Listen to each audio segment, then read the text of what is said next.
Eu vou conversar agora com outro representante do Corpo de Bombeiros, o capitão Ramon Diego, que vai falar sobre os cuidados para evitar acidentes dentro de casa, principalmente em relação aos casos de incêndio.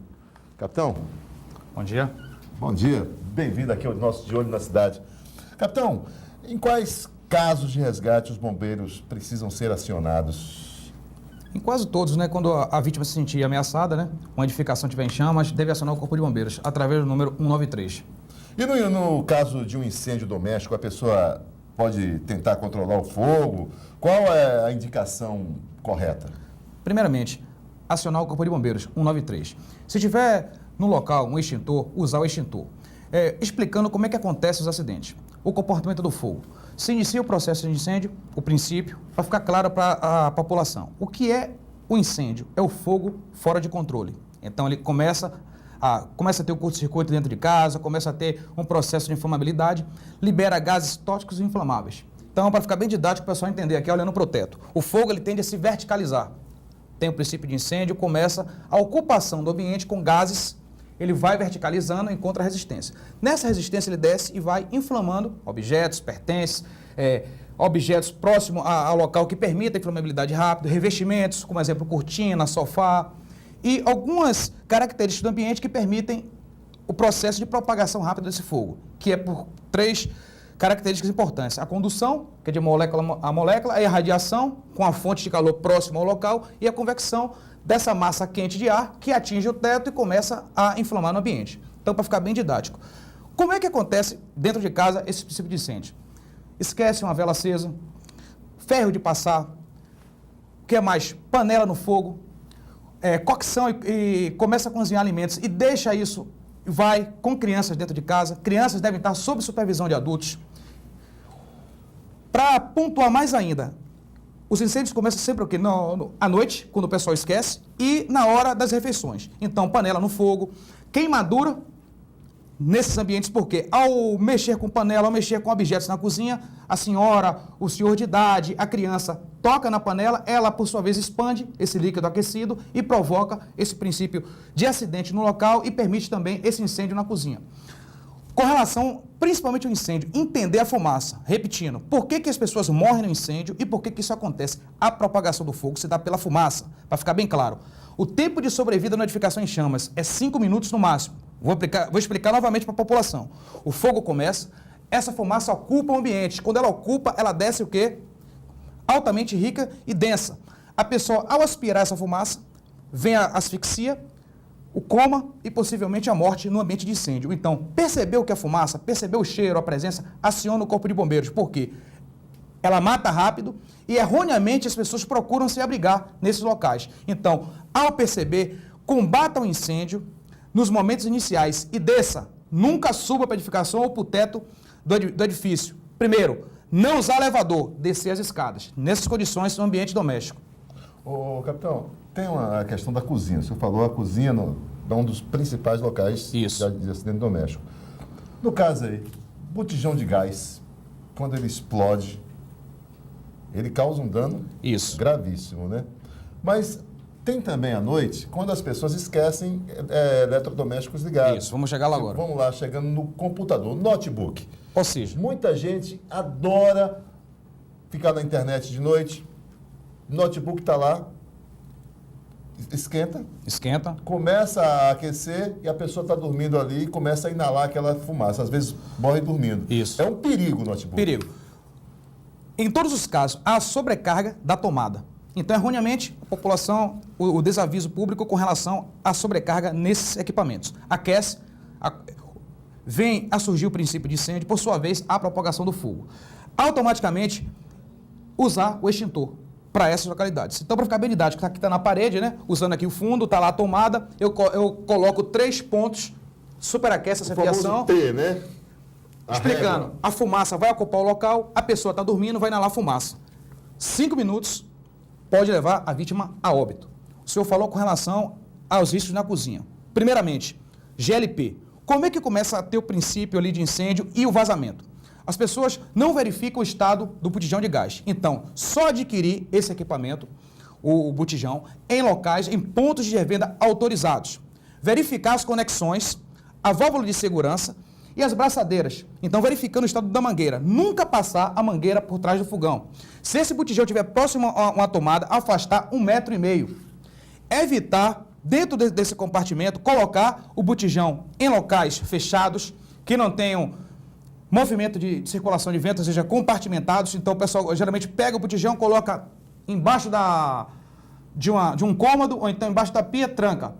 Erroneamente, porque se acontecer o vazamento desse GLP, ele vai concentrar. Nunca colocar o fogão, nem o botijão próximo a ralos e grelhas. Por quê? Por ser mais denso que o ar, esse GLP ele desce, começa a se acomodar no solo, próximo à tomada, que geralmente é no chão, e nessas grelhas, promovendo a reação química que vai gerar o quê? O princípio de explosão e o incêndio propriamente dito no local. Se, ao chegar em casa, pressentir, aciona o corpo de bombeiros e no lado de fora, nunca, ao adentrar na residência, ligar a tomada, porque vai promover a explosão ambiental. Então, tomar os cuidados, aciona o corpo de bombeiros através do 93, que nós temos medidas operacionais para adentrar na edificação e fazer o resgate desse equipamento e das vítimas com segurança. E à noite, muito importante, muitas pessoas deixam a alimentação no fogo. E caso aconteça também esse vazamento, vai também o princípio ter o acidente com relação à cozinha e essa alimentação que está no fogo, e o processo, se estiver vazando o GLP, a intoxicação por GLP. E o feijão é um perigo, né? Um dos alimentos mais propícios a ter esse sinistro é quando a pessoa deixa feijoada e feijão no fogo. Ô, capitão, para quem está vendo aqui o De Olho na Cidade, explica aí para o nosso telespectador como é que ele pode acionar o Corpo de Bombeiros aí no caso de alguma emergência.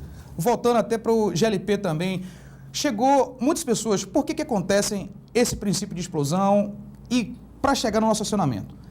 O botijão está vazio, começa a querer inverter para economizar, começa a colocar na posição errada, então vira o botijão, coloca ele de cabeça para baixo, isso vai promover vazamento. Aconteceu isso, ou então até um princípio de incêndio que seja fumaça, pressentiu o cheiro da fumaça, 193. Alô, quero falar com o Corpo de Bombeiros, vai cair na nossa central telefônica que é a Centel, que é conjugada com 90 e 193. Acionando a Centel, vai ser deslocado o grupamento de bombeiro da área. Então, o grupamento vai com a viatura de incêndio, a gente vai promover a busca e exploração no local de incêndio para minimizar esses riscos. Então, falamos do GLP, que é muito importante, não deixar ele compartimentado, deixar no local e pressentindo um vazamento, o primeiro recurso que a gente chegar, já promover um local para ventilação, tirar do ambiente e colocar num local ventilado. Ótimo, sensacional, tá vendo aí? É isso aí, o nosso querido capitão Ramon Diego aqui conversando com a gente. Também da evacuação. Pode falar também, pode ficar à vontade. Como foi na pauta, explicar à população, na presença de fogo e fumaça, pressentiu, olhando para o teto novamente, o comportamento e a verticalização do fogo. O fogo tende a subir, vai subindo. Quando essa fumaça desce, ela está rica, densa, com produtos tóxicos. Então a pessoa não pode, no ambiente que viu essa coluna de fumaça, estar respirando. O que é que vai acontecer? Promover o abandono seguro da edificação. Como eu faço isso na minha casa, no teatro, no shopping, em qualquer área de concentração de público? Eu vou abaixar, colocar um pano molhado ou camisa no local e promover o local saindo de 4 apoios. De preferência, próximo à parede, para ser a guia. Mão direita na parede, no mando do osso, e promove aqui a guia.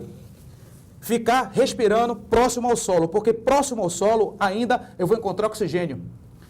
Quando eu levanto e aspiro essa fumaça, a coluna, ela está com produtos tóxicos. Vai promover asfixia, devido à intoxicação, a pessoa vai desmaiar e pode vir a óbito. Então, em cenário de incêndio, a pessoa deve sair ordenadamente, caso apresente fumaça, nessas condições, procurar a rota de fuga. Se der para sair com relação ainda, pressentiu o cheiro, viu que ainda não tem risco, pode sair o quê? Promover o abandono seguro. Como é que a gente promove o abandono seguro na edificação? Através do alarme, o vizinho aciona o Corpo de Bombeiros, liga para os pavimentos, né, acima e abaixo, começa a diretivar as ações de socorro e ter um líder de cada pavimento para orientar no ponto de encontro. Então, seja numa residência, seja no escritório ou na edificação pública, promover o abandono seguro e checar nos pisos. Erroneamente no incêndio, as pessoas procuram locais para se abrigar. Crianças, adolescentes, pessoas com idade. Por não ter esse conhecimento, elas vão para onde? Onde é que se abrigam? Atrás de guarda-roupa, embaixo de cama, no quarto. Achando que vai ser salva e que a fumaça não vai chegar. A fumaça se propaga rápido, então ela vai procurar esse ambiente e começa a entrar. Se eu estiver alojado num local como esse, eu vou acionar o Corpo de Bombeiros, vou tentar impedir que a fumaça entre nesses compartimentos, colocando um pano, colocando alguma coisa que obstrua a fumaça e tentar ventilar abrir uma janela, até para informar o Corpo de Bombeiros aonde você esteja. Erroneamente, para ficar mais pontuado, as pessoas buscam áreas com resfriamento. Então, quando você abre, quando você está nesse local, você, em vez de correr e sair da edificação, você vai para o banheiro, abre o chuveiro, abre a torneira, fica naquele local por alguns segundos, que é o tempo necessário de sair. E aí não consegue. Acontecendo isso, ele vai promover o superaquecimento do local com a água ligada. Então também vai ter asfixia mecânica. Então o problema, nesses cenários, procure sair de maneira eficaz. Fogo nas vestes, fogo na roupa, porque é muito comum no incêndio você estar saindo e encontrar o local obstruído por fumaça ou por fogo. Em acontecendo isso, você vai chegar ao chão, ao solo. Se for uma vítima ou uma pessoa, você vai estar com um casaco, ou então com qualquer veste, você vai rolar o chão para tentar apagar o fogo nas vestes. roupa. Ok? Nessas condições, pontuando, apagou, se eu tiver acompanhado, eu vou pegar uma lona, um pano, vou chegar nessa vítima e promover o abafamento daquele fogo nas vestes. Então, para maneira mais didática, ensinamos com relação a como sair com a presença da fumaça, o abandono seguro e como começa o princípio de incêndio. As crianças não podem ficar dentro de casa, sozinhas. Por quê? Tem que estar sob supervisão de adultos. E quando acontecer o fato, elas também são as primeiras a acionar o Corpo de Bombeiros e elas podem promover até um resgate com o nosso acionamento, porque essa percepção de risco ela é difundida e um momento como esse que está sendo aqui socializado para a população, a gente consegue potencializar o índice de prevenção em acidentes, a gente reduz em 85% o índice de morte na questão do incêndio. Tá vendo? Eu não disse que o programa de hoje ia ser maravilhoso, especial. É isso. Estou falando aí da fumaça descendo, eu lembrei daquele acidente lá da Kiss, onde mais de 200 pessoas morreram, né? Tá aí o número da emergência do Corpo de Bombeiros, 193. Ó, capitão. Fala sobre extintores? Pode falar sobre os extintores aí. O que acontece? Para ficar aqui bem didático, ensinar o pessoal como é que usa esses extintores, não é isso? Capitão Ramon Diego aqui do Corpo de Bombeiros. Primeiramente, dá uma aula aqui pra gente. Esse equipamento deve estar ao solo, com a marca no chão, com o suporte para o piso, ou então fixado na parede, para que qualquer pessoa verifique e olhe para o equipamento para ser utilizado. Então, primeiramente, vai identificar a classe de incêndio, qual é a carga de incêndio que tem no local e executar o manejo e aplicação correta do equipamento. Então, primeiramente, identificou qual é a carga de incêndio, vem aqui, vai tirar o pino e acionar o lacre. Por sua vez, nesse tipo de equipamento, se direcionar à base do fogo, vai levar, nunca tocar nessa parte vermelha, tocar aqui nessa questão protegida, vai à base do fogo e aplica o extintor aí. O extintor. Ok? Usou, espera o manejo correto e nas ações de incêndio coloca ele virado para evitar um acidente. Um outro equipamento vai ficar mais didático, o extintor aqui, para quem tem dúvida, ele vai ao solo verificar qual é a classe, quais são as proibições, o manejo adequado, mais uma vez, lacre de segurança, rompeu, carregou, e aplicou, vai à base do fogo com segurança e aplica. Muitas pessoas no sinistro, por medo, por falta de intimidade com o equipamento, com a técnica, deixam de utilizar esse equipamento, o que poderia minimizar em muito os incêndios nas grandes cidades e nas localidades. Ok. Corpo de Bombeiros continua por aqui. Capitão, muito obrigado por sua participação aqui, valiosíssima no nosso De Olho na Cidade. Ok, obrigado. Uma aula, hein? Uma aula aqui no De Olho na Cidade.